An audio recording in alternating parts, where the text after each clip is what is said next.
Lepo pozdravljeni, dobrodošli v novi oddaji. Začnimo teden z Lili Sorom in tokrat z nami moja Melita Kuhar. Hvala za povabilo, draga. Melitka. Čau. Jaz mislim, da tebe sploh ne rabim predstavljati in opisovati, kdo si, glede na to, da si skozi po televiziji, skozi po časopisih, komorkoli omeni Melita Kuhar, vsi vejo, kdo si. Zame osebno si moja dobra, dolgoletna prijateljica, si pa tudi strokovnjakinja za odnose. Tako da februar je bil letos mesec odnosov in se mi zdi tako fenomenalen zaključek, čeprav bo oddaja že v marcu, da spregovoriva o temu. Kaj bi ti rekla, kakšna je največja razlika v zadnjih letih ali pa po koroni v odnosih v primerjavi s prej?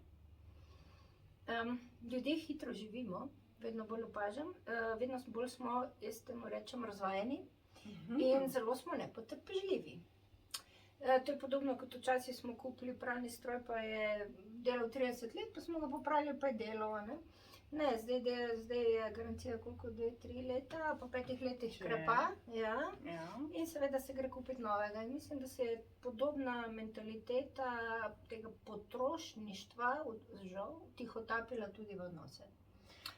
Jaz dostikrat rečem, seveda, če ne gre, ne gre.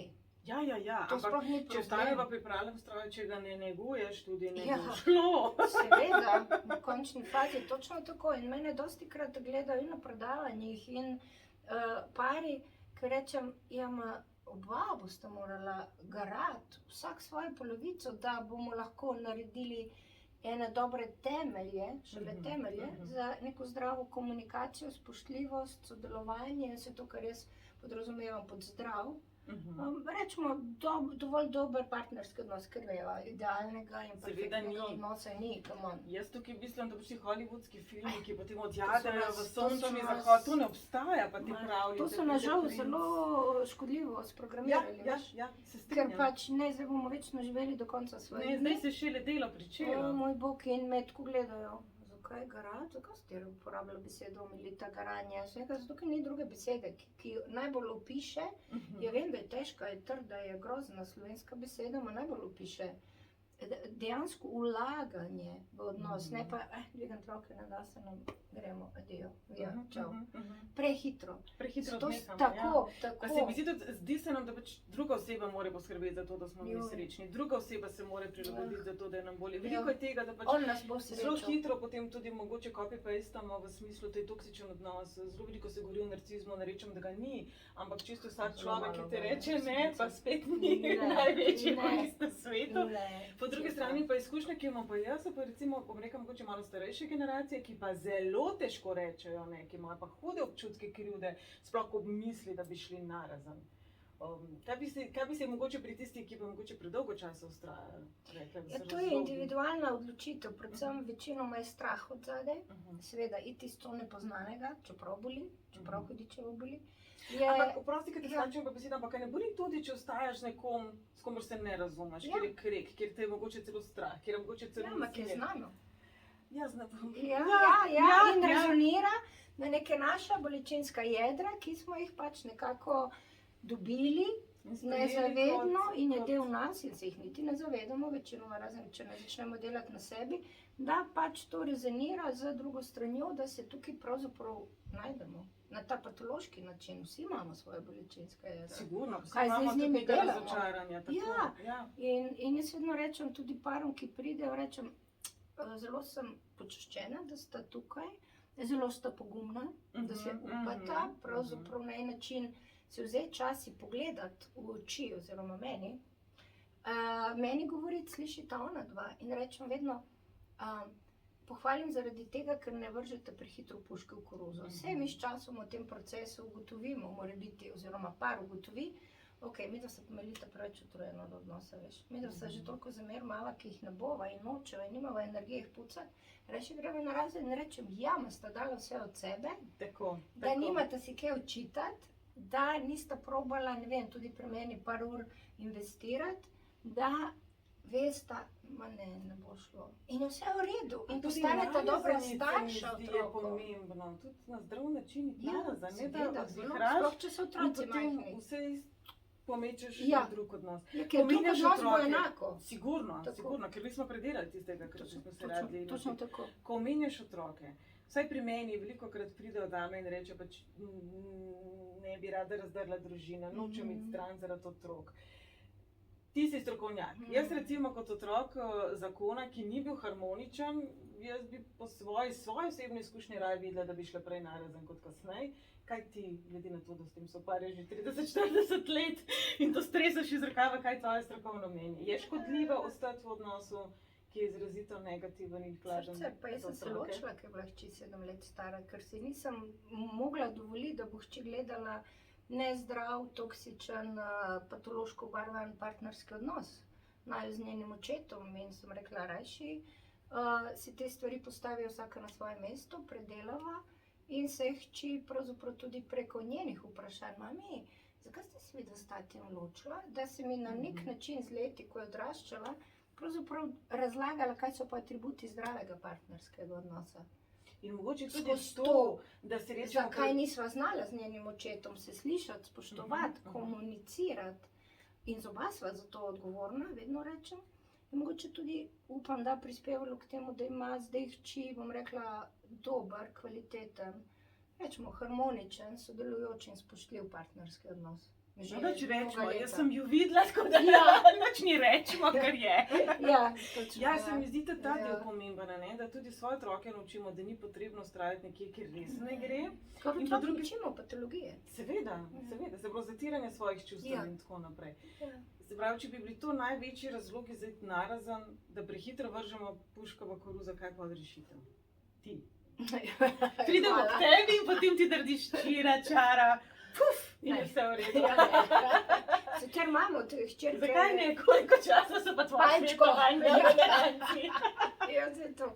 Jaz vedno rečem, jaz moja odgovornost je, da dam vse od sebe. Tako. Vsako posamezno uro, za vsako stranko, res kar obožujem to moje delo. To je res, to je res. Ti res tako s srcem Ma delaš. ja, kar res to obožujem. V bistvu na en način zdravi. Kaj sva pozabili povedati? Ona je napisala tudi nekaj izvrstnih knjig, imamo jih tukaj, se pravi iskreno o partnerstvu, iskreno o družinskih odnosih, iskreno o osebni rasti. Sej, a lahko rastemo preko česa bolj kot preko odnosov v bistvu? Pravzaprav je tak primarni odnos do sebe. In dostikrat nas ravno bolečina najbolj spodbudi, če smo toliko nekako v stiku vseeno vse malo s sabo, in svojo bolečino, da rečemo, nekje je dovolj, dajmo zdaj nekaj drugače narediti. In običajno smo strokovnjaki, vsaka na svojem področju, ima delava itak zelo komplementarno in podobno, da si pogledamo v srčka, v naša bolečinska jedra, v naše strahove, v našo žalost in seveda v naše želje, v naše aspiracije, kaj pa lahko naredimo, kaj lahko spremenimo, da prijemo do cilja, da se čisto dovolj dobro počutimo v svoji koži in v odnosih. Absolutno, če se ti ne počutiš dobro, se tudi težko počutiš potem dobro v odnosu z nekom drugim. Tako. Zato se mi zdi tudi pomembna knjiga tudi iskreno o intimnosti, pa o vzgoji in o najstnikih. Ja. Tudi ta del se mi zdi, da ko rečemo, da si strokovnjakinja odnosov, mogoče malo pozabimo, da tudi ko imamo enega, da ne bom rekla podivjanega, ampak aktivnega najstnika. Čeprav vsi smo bili po mojem vsi isti pri teh letih nekako. Vsi smo bili najbolj pametni, ta stari niso imeli pojma, ta stari so bili srednjega veka. Tako da tudi tle lahko zelo pomagaš. Ja, seveda. In včasih se mi zdi groteskno, ko starši spremljajo svoje otroke, najstnike, vsi imajo pametne telefone, kje so, s kom si, kje si, lokacije imajo vklopljene, gledajo. Kako potem otroka naučiti neke samostojnosti, neke zdrave samozavesti, da pač mora in je dolžen sam zase poskrbeti v načinu, s kom sem, kaj sem. Kaj dajem v nek odnos, kje se nahajam, ali lažem doma ali ne, se smo valjda vsi lagali, ko smo bili najstniki. Najstnike ne prošam, da naj ne citirajo. Ampak jaz pa tukaj vedno... Hvatamo krivine, ja, pač seveda. ampak jaz rečem staršem, ampak dajmo mi vzgojiti ene zdrave, samozavestne najstnike čez nekaj let, ko bo to že odrasla osebnost, ki bojo vedeli, da so dovolj spoštljivi, da nam zaupajo, da nam povejo, s kom so, kje so, kdaj pridejo, da to je neka osnovna medčloveška ljubeznivost. Ne bom ti rekla skrb, ampak neka odgovornost in ljubeznivost, da tudi mi starši nekako smo mirni, ker vemo in zaupamo najstniku, kar je med ko gledajo starši, kaj se ti nora, kako boš zaupal najstniku. Ja, seveda, če ga pa kontroliraš, je pa kaj. Otrok potem ne prevzame in se ne nauči sprejemati odgovornosti.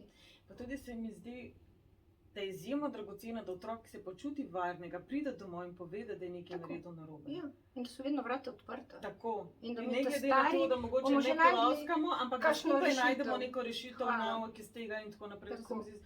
Koliko pa mogoče vidiš tega v medsebojnih partnerskih odnosih, da imamo to možnost, pride domov in reči, poslušaj, tole sem za ja.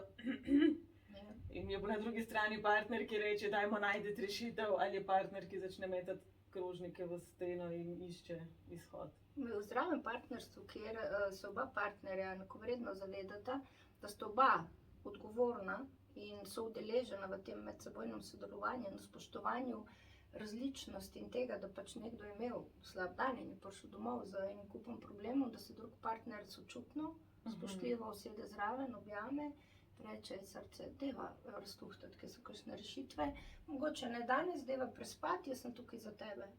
To je ta osnova zdravega odnosa, na vseh ravneh, tudi prijateljskega. Jaz moram reči, recimo, v mojem delu je bilo par primerov oseb, ki potrebujejo svoj mir. Se pravi, ko so v stresu, ko so v stiski, mi daš sam mir. Ja, je tudi jaz, recimo. Ampak na drugi strani pa potem dostakrat oseba, no, ženske smo včasih malo take, da nam je to težko dopovedati in potem smo mucek, srček, bistrček moj, vse mi lahko poveš in seveda je težko včasih razložiti, da to dejansko je pritisk na drugo osebo, ne? Da je pač potrebno spoštovati tudi potrebe druge osebe in meje. Ja, in da s tem ni nič narobe, da nekdo reče, ok, dajva se jutri naprej o tem pogovarjati, sploh če smo recimo pademo v nek vsikdaj, neko čustveno dramo, v neko doživljanje tega, da bom jaz rekla, kako imaš lepo ogrlico in boš ti slišala nek napad ali neko kritiko, kljub temu, da temu ni bilo tako. Pač, da si rečemo, pač, ok, jutri naprej. Kaj še kakšna taka rešitev? Daj nam kakšne pametne, čudežne rešitve. Zelo pomembno je, vendar moram povedati, da malo ljudi oziroma parov razume, da se strinjava, da se ta trenutek ne strinjava. Ker to je pomembno dati ego na stran. In jaz imam svoj prav. In zdaj ti boš mene poslušal in jaz hočem zdaj ti to dopovedati. Jaz kar obolim, ko mi nekdo reče, jaz moram njemu dopovedati. Če koliko je star, 1 ali 2 leti, da boš ti nekaj njemu dopovedal. Da sem jaz ta prava za njega. Jaz samo debelo gledam, o moj bog. Znači, vsi to ni majhen otrok, da ga moraš ti disciplinirati in moraš nekaj dopovedati. Ti poveš, ti razložiš, izhajaš iz sebe, spravo sebe. Pa predvsem sebe razložiš.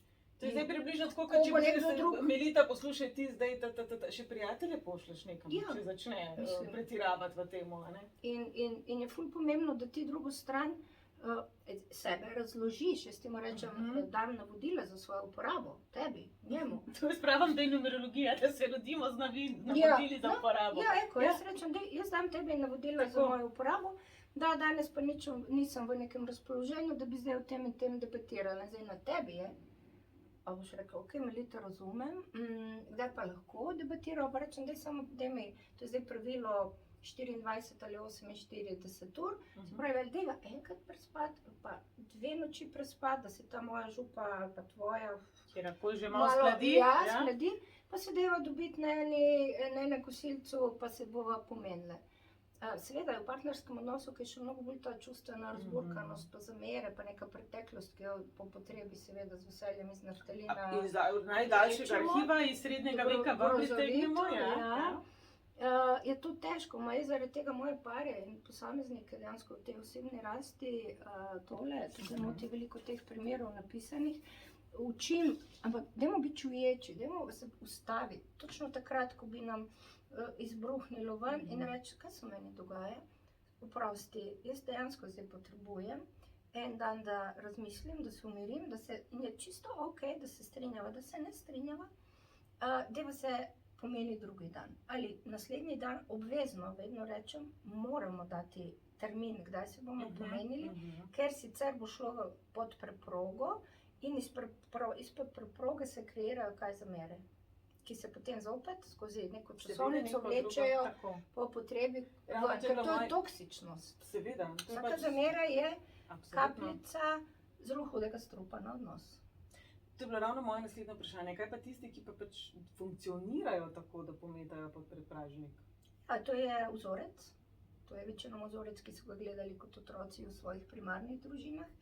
da so se pogovarjali o vremenu, kar bomo kuhali, kar je bilo O drugih, takega, kako so vsi zmotani, kako bi drugi mogli vse kar bi bilo drugače. pomembnega za neko odnosnost pri starših, je bilo pometeno. In to je mehanizem, ki se ga seveda navadimo in je potrebno veliko ozaveščenega zavedanja, tudi take oddaje, kot je tvoja, da se zavedamo, ne, jaz ne želim pometati.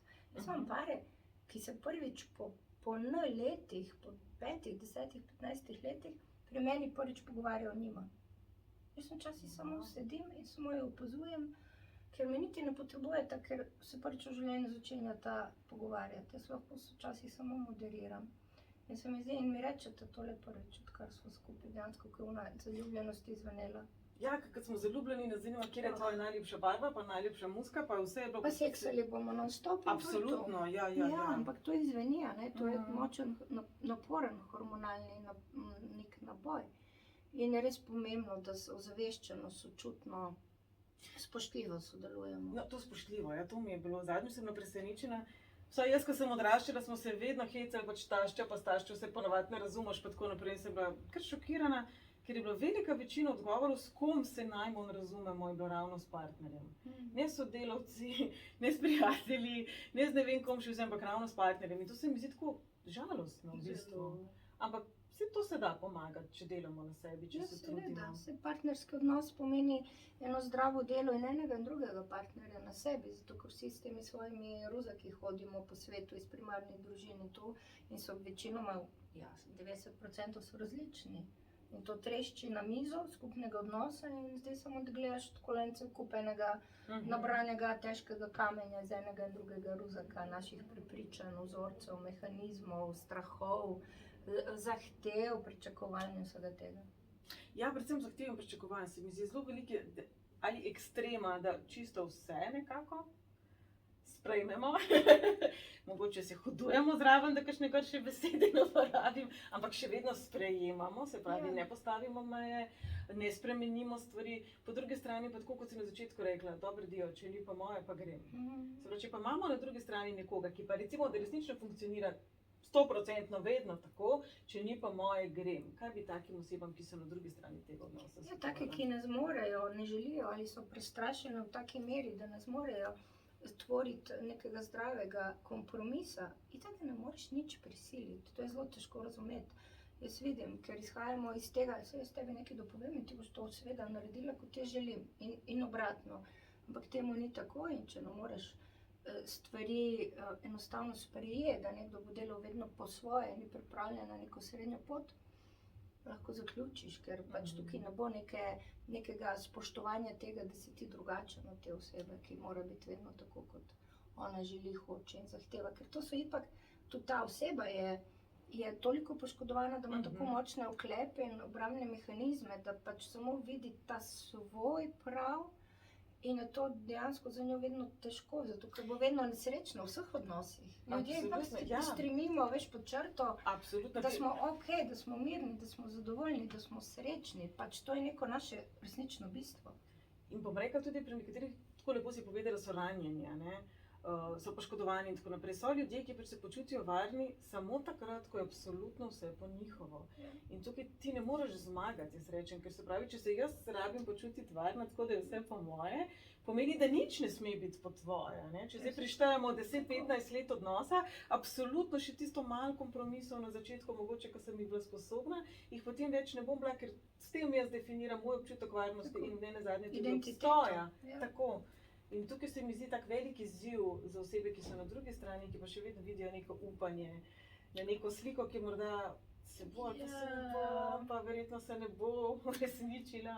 Veš, moje delo ni, da skupaj tiščim pare ali pa jih dajem narazen. To sploh ni moje delo. Moje delo je kot nekega neutralnega, čustveno neobremenjenega strokovnjaka, da z druge strani jim pokažem neko njihovo dejansko dogajanje, dinamiko.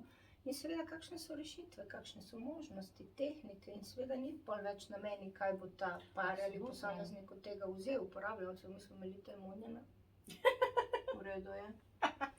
Ne, ampak se mi zdi, da je dragoceno. Jaz sem težav. Jaz se tebe leta nazaj spomnim, ko sem bila v krizi, ko si rekla, le ljubica, to tako je. Jaz to delam 20 let, točno vem, kako se to konča. Ti se pa zase odloči. In se mi zdi ta svoboda, ne? Pač nekdo ti postreže s podatki, ker le, ok, toliko in toliko let dela, izobraževanja, pa jaz vem, da ti to resnično jemlješ. To ni kar nekaj, zdaj grem pa za par ur, pa pridem domov, a ne? Z vsem spoštovanjem, vsem zaposlitev, ampak to je še posebej zahtevna. Ker pa sem te hotela po koncu še vprašati, kaj pa moški in njihov ego, ko pride k tebi? Ker to verjamem, da kar je malo zalogaja za marsikaterega gospoda, ali je to vse manj z leti? To jaz mislim, da je bolj stereotip, da moški ne bi. Jaz imam, kar se tiče individualnega dela, imam popolnoma, pravzaprav celo si upam trditi malo več moških individualno. Individualnega, kako v paru? Dosti krat oni dajo pobudo. Super, Ja, no, to mi je ja, pa ja, lepo slišati. Mene to dosti krat vprašajo, pa rečem, moški individualno veliko, zelo, pravzaprav, ko jih boli, iščejo rešitve. Oni so vedno oni. Ja, iščejo oni rešitev. tako. Gledam, kje lahko rešim, mi bi malo jamrali, jokali. Mi bi jabrali, jokali, videli smo malo Boga, ne, Ja. oni pa tam že hoče žarence Ja, menjavati, ne. ja. Ne, dosti krat pravzaprav se oni prvi kontaktirajo, pokličejo, midva z ženo bi rada prišla, zaciklala sva se, ali samo, da nama razloži za zdravo vzgojo, ne vem, otrok ali pa 11-letnikov, če zaprto okno, kdaj ne bo ta vija ven. Ja. Po mojem so zato sploh rešetke gor postavili, da smo Ja, dobili. ja. Da so na tej strani ostali. Pa reče, ti pol naši zombi pridejo kdaj nazaj, so pa normalni, da rečem, ja, saj treba malo še počakati, mogoče kakšno leto, še 3 leta, kaj tako. Ampak ja, jaz nekaj sem bila v teh kožah, vem, kako je, vse je v redu. In moram reči, in sem ponosna na te moške, ker dejansko tudi oni dosti krat spodbudijo svojo drago, ma dej, greva se pogovarjati, ker midva se ne znava, ali pa ne zmoreva, ali pa prehitro skočiva v ta kostan najnih zamir, Hitro pademo, očitkov ja, in tako naprej. Sploh, ko moške in ženske govorimo različne jezike. Jaz dosti krat pol prevajam iz moškega v ženskega, iz ženskega v moškega in se marsikateri par tako jaz reče, a lahko jaz prevedem? Pa me tako gleda, ja, okej. Jaz to pol prevajam njihove besede, samo da na moj način, da moški razume in obratno, da moškega prevedem v naš ženski in se začne to tako gledati.